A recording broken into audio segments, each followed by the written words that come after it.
Influence du volume d'eau déplacé sur la poussée d'Archimède. Pour cela, nous allons utiliser deux objets de volume différents et de même masse. On vérifie le volume de l'objet 1. Donc nous avons 400 ml d'eau dans une éprouvette. On plonge l'objet.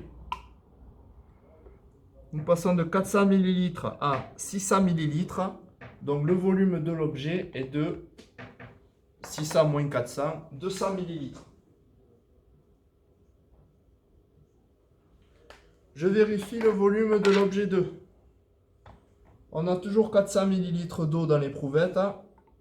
Une fois le solide immergé, on a 430 ml. Donc 430 moins 400, le volume est de 30 ml.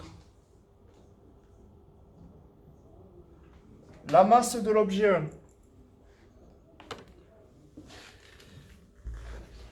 211 grammes.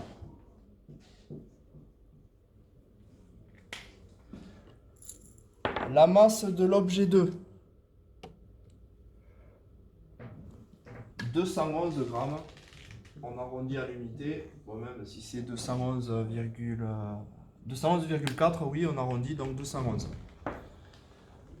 Donc on a bien la même masse et un volume qui est différent. On va utiliser de l'eau pour immerger les deux solides, les deux objets. Et on commence. Je prends l'objet 1. Je mesure son poids.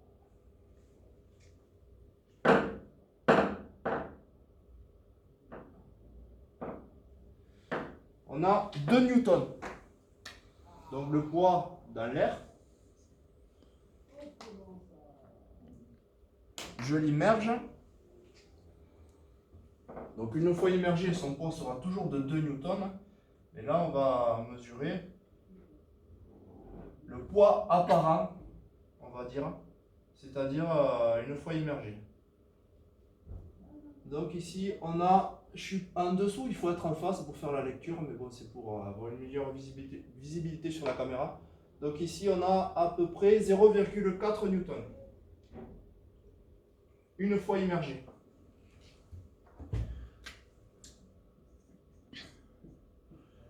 Deux newtons moins 0,4, 1,6 newton, c'est la poussée d'Archimède. Je fais la même chose avec l'objet 2. Voilà,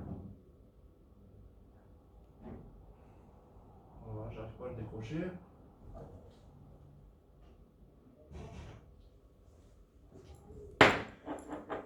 Voilà, je replace le fil sur la poulie. Il faut bien faire attention à ça, sinon les mesures seront faussées. Je mesure donc le poids de l'objet 2.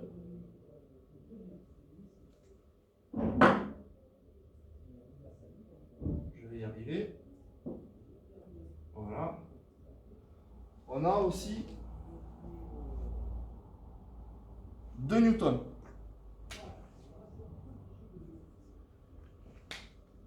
J'immerge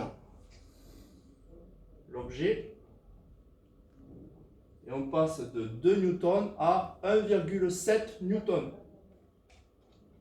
Donc le poids apparent. J'insiste, le poids de l'objet immergé ou dans l'air est le même. On parle ici de poids apparent.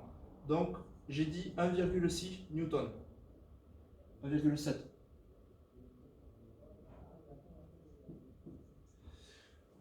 Donc la poussée d'Archimède est égale ici à 2 moins 1,7, 0,3 newton. La poussée d'Archimède est passée de 1,6 newton pour l'objet qui a le plus gros volume à 0,3 newton pour l'objet qui a le plus petit volume. Donc la poussée d'Archimède varie lorsqu'on fait varier le volume d'eau déplacée. C'est terminé.